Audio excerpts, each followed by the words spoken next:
Hello, Trek. I hope you enjoyed the video the other day. I know it's probably a little overwhelming that you have a teacher now who is an internet sensation.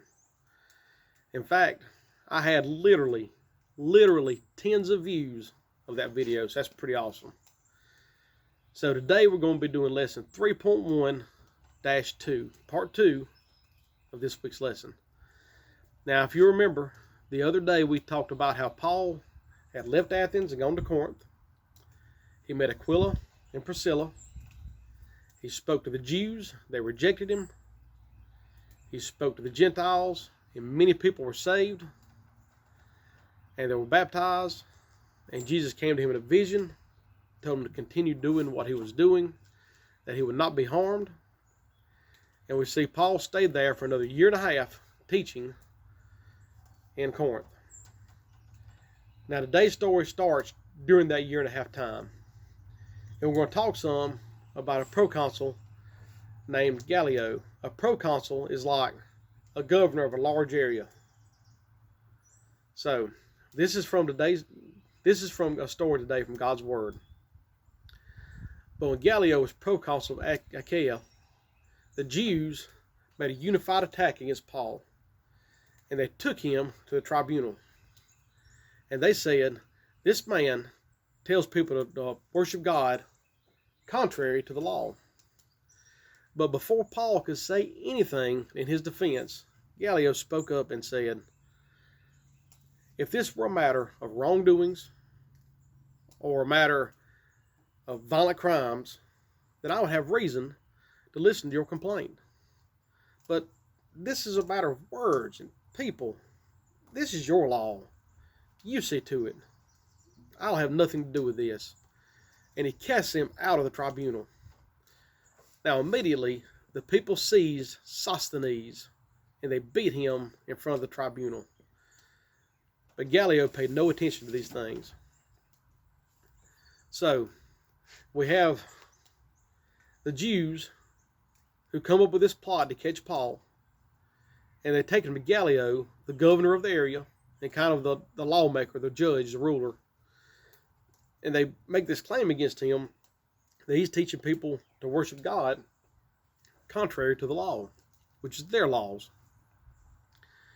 So Gallio tells them, you know, if it was a wrongdoing or like a violent crime, like maybe beating somebody, then I'd have reason to listen to it. But I don't care about your laws. This is your thing. You do something with it. Get out of here. And immediately the people seized Sosthenes and they beat him in front of the tribunal. And Gallio he turned a blind eye to it. He didn't care. So what do we see? What do we learn about Gallio in this lesson? Is he a good guy? Is he a Christian? No. You know, Gallio's a pretty bad guy. He didn't let Paul go just because he loved God or he loved Paul or anything like that. I think he let Paul go because he hated the Jews. I mean, let's look. He just got done telling them that if it was the issue of a violent crime, that he would listen to them. But moments later, they take Sosthenes outside and beat him, and he turns a blind eye. That's a violent crime, right? Seems the only violent crime he cares about is one about maybe somebody he cares about, and he hates Jews. Now, let's look at the people who beat Sosthenes. What do we know about them? Are they Christians? Do you think they're just people who love Paul and they're mad at Sosthenes for orchestrating this event and they're just getting back at him? I don't think that's the case either. I think these are probably just Greeks who also hate the Jews more so than they love Paul. The reason I say that is that's not a Christian thing to do. Now, of course, we can all do wrong things as Christians, but I don't think a whole crowd of Christians would have beat Sosthenes. They wouldn't have seized him and beat him. You know, we're not to seek vengeance. If somebody does something wrong to us or to somebody we love, that's not our place to seek vengeance. Because ultimately, when somebody sins and does something wrong, they're sinning against God. And God, as the Creator, has the right to take vengeance on them if He wishes. That's God's. That is not our place to take vengeance against anyone. If God decides to forgive them, what complaint can I have against that? God's forgiven me of a lot of things. So I have no reason to be mad if God forgives somebody who's done something wrong to me.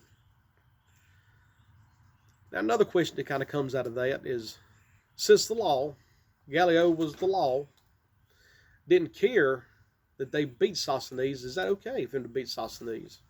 It says it's legal. It's legal for them to beat Sosthenes. Is that okay as a Christian? Of course that's not okay. There's lots of laws that we have that just because it's legal doesn't make it okay for us to do as a Christian.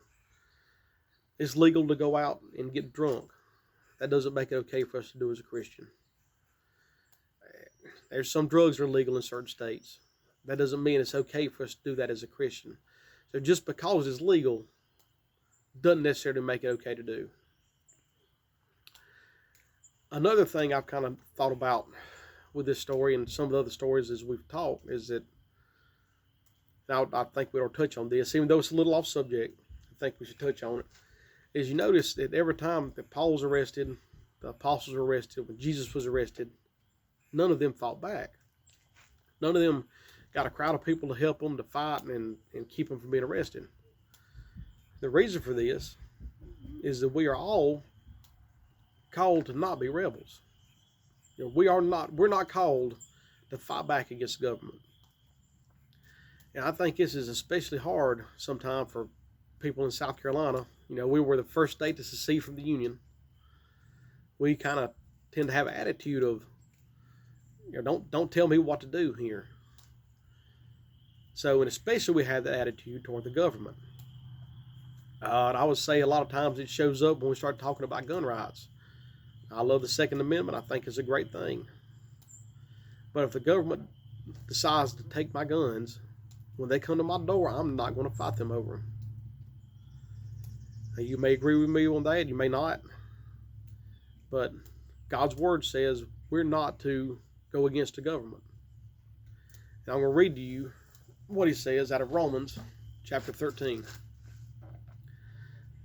Let every person be subject to the governing authorities, for there is no authority except from God, and those that exist have been instituted by God. Therefore, whoever resists the authorities resists what God has appointed, and those who resist will incur judgment. So what Paul's saying here in his letter to the Romans is that the authorities have been placed there by God. So when we reject the authorities that are above us, we're also rejecting God in the same way. So when the government comes up with the next new bad idea, you know, and we rebel against that, we're rebelling against God because God has put us under the authority of that government. The only time that we can go against government is when what government says clashes with what God commands us to do. When the government tells me that I can no longer preach the gospel, then I'm going to break what the government has to say. I'm going to break the law, and I'm going to follow God. But that's the only example we're ever given that it's okay to go against the government. Another thing I would like to mention to go along with these lessons is we kind of focus a lot on Paul and the persecution of the apostles. And if you're not careful, it seems like a losing battle. But remember, the last part of the last lesson was a lot of people in Corinth were saved and baptized. And God said, I have many people in this city that are mine. Now, this is the early church growing. The church, in the face of this persecution, just exploded. And it was growing exponentially. So this is the spread of the church. And this is not losses. These are all wins for God.